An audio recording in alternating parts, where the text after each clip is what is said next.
পতাকায় যে লাল অংশটা আছে ওখানে আমার বাবার একটু রক্ত আছে।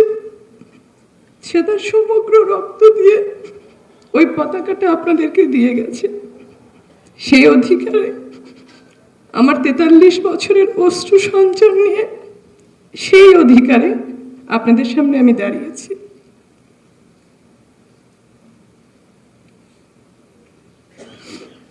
আমার বাবা শহীদ ডাক্তার আলিম চৌধুরী ছিলেন একজন চক্ষু চিকিৎসক। ডাক্তারের পাশাপাশি সেই ভাষা আন্দোলন থেকে তিনি স্বাধিকার আন্দোলনে আমাদের জাতির জনকের পাশেই ছিলেন, তার কর্মী ছিলেন। সেই অপরাধে, স্বাধীন বাংলাদেশ চাওয়ার অপরাধে 15ই ডিসেম্বর স্বাধীনতার সূর্য উত্থিত হবার আগের বিকেলবেলা আমার বাবাকে ওরা ধরে নিয়ে গেল। সারা রাত নির্মম নির্যাতনের পরে যখন পূবের আকাশে আমাদের স্বাধীনতার সূর্য উদিত হচ্ছে, তখন বাবাকে ওরা বেউনের চার্জ করে ব্রাশ ফায়ার করে মেরে দিল। আমি আমার বাবার বুকের উপর ঘুমাতাম, যে বুকের উপর ঘুমাতাম সেই বুকটা ওরা বেউনেটে আর ব্রাশ ফায়ার করে ঝাঁঝরা করে দিয়েছিল। আর আমার বুকে সারা জীবনের জন্য এক চরম শূন্যতা ভরে দিয়ে গেল। এই শূন্যতার কথা আমি জানি এই মঞ্চে আর এক পিতৃহাত কন্যা তিনি বুঝতে পারছেন। আমার এত বয়স হয়ে গেল কিন্তু আমি এই অশ্রু মোচন করতে পারলাম না। আমি জানি তিনি জানেন কেন আমি কাঁদছি, কিন্তু আমি ব্যক্তিগত দুঃখের কথা আপনাদেরকে বলতে আসিনি। আমি যদি আমার জ্ঞান হওয়ার পরে দেখতাম এই স্বাধীন বাংলাদেশ আমাদের মুক্তিযুদ্ধের চেতনার বাংলাদেশ, তাহলে আমরা ব্যক্তিগত চাওয়া পাওয়ার জন্য কোনোদিন আপনাদের কাছে আসিনি, কিছু বলতাম না। কিন্তু আমার জ্ঞান এসেছে, আমি আমার শৈশব কৈশোর কেটেছে 2 জেনারেলের সময়। 75-এর পট পরিবর্তনের পরে বঙ্গবন্ধু তার সপরিবারের নির্মম হত্যাকাণ্ডের পরে আমি স্যালুট দেই আপনাদের, স্যালুট দেই বাংলাদেশের জনগণের, এবং সবচেয়ে বেশি কৃতজ্ঞতা প্রকাশ করি জননেত্রী শেখ হাসিনার কাছে। তিনি, আমি জানি এই যুদ্ধাপরাধীদের বিচার করবার জন্য তিনি তার জানের উপর হুমকি নিয়ে আসছেন, তবুও তিনি পিছপা হচ্ছেন না, অসম সাহসী। আমি আমার বুকের সমস্ত শ্রদ্ধা দিয়ে বলি, তাকে দেখলে আমার খালি মনে হয় শেখের বেটি।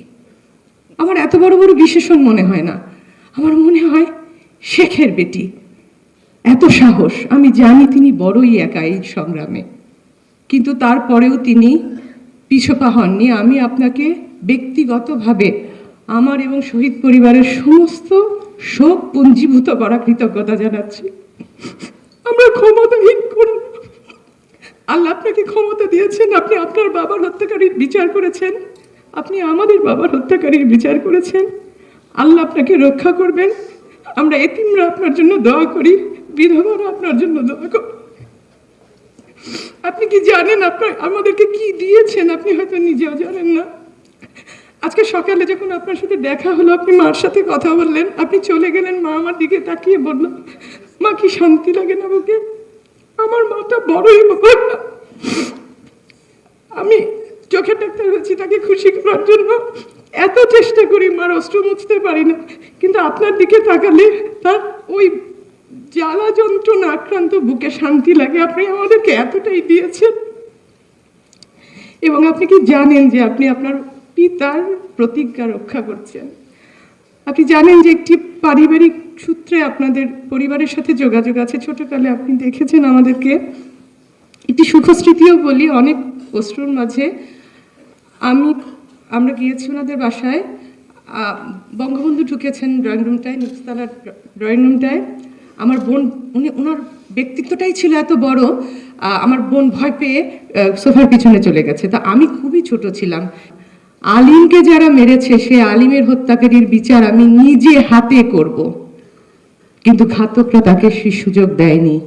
কিন্তু আপনি আপনার পিতার সুযোগ্য কন্যা, আপনি শেখের বেটি, আপনি তার প্রতিজ্ঞা রক্ষা করছেন, আপনি আপনার বাবার ওয়াদা পূর্ণ করেছেন। আপনার কাছে সমগ্র জাতি কৃতজ্ঞ। শেষ করছি এটা বলে, আসার আগে মাকে বললাম, মা হঠাৎ করে আসতে বলেছে তো আমি একটু ঘাবড়ে গেছি যে কি বলবো, এত বিজ্ঞ মানুষের ভেতর এত কথা, এত দুঃখ জমে আছে ভিতরে, কত কিছু বলতে চাই আপনাদেরকে। আপনারা মুক্তিযুদ্ধের সপক্ষে শক্তি, আমাদের রক্ত দিয়ে আমরা আপনাদের উন্নতি চাই, আপনারা চাই দেশটাকে মুক্তিযুদ্ধের সপক্ষে নিয়ে আসেন। কত কথা, নিজে কিছু চাই না, শহীদ পরিবাররা কিছু চায় না, দেশটাকে মুক্তিযুদ্ধের দেশ বানিয়ে দিন। বঙ্গবন্ধু যে সোনার বাংলার কথা বলেছিলেন সেই দেশ গড়ে দিন। তো মাকে বললাম যে মা আজকে না তার সামনে কথা বলবো।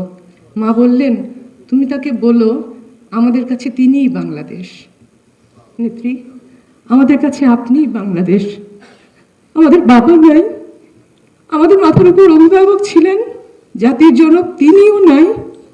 আজকে শুধু একা আপনি আমাদের মাথার উপরে, আমাদের আপনার জন্য কিছুই করবার নাই, কিন্তু প্রাণ ভরে দোয়া করি সকল বিপদ আপনার কেটে যাবে। আপনি ভালো থাকুন, আপনি যুদ্ধাপরাধীর বিচার সম্পন্ন করুন, আপনি জামাত নিষিদ্ধ করুন, তাদের বিচার করুন। যারা জামাতের এই অপরাজনীতিকে নিয়ে রাজনীতি করবে অথবা মৌনভাবেও সম্মতি করবে তাদের আমরা নির্মূল করব, আপনার হাতকে শক্তিশালী করব। আপনি ভালো থাকুন, আপনি বেঁচে থাকুন, আমাদেরকে বঙ্গবন্ধুর সোনার বাংলা উপহার দেন, তাহলেই শহীদ সন্তানরা শান্তি পাবে। ধন্যবাদ।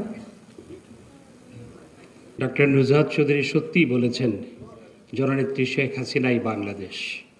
বাংলাদেশের পুরো ক্যানভাস জুড়ে আমাদের নেত্রী জননেত্রী শেখ হাসিনা।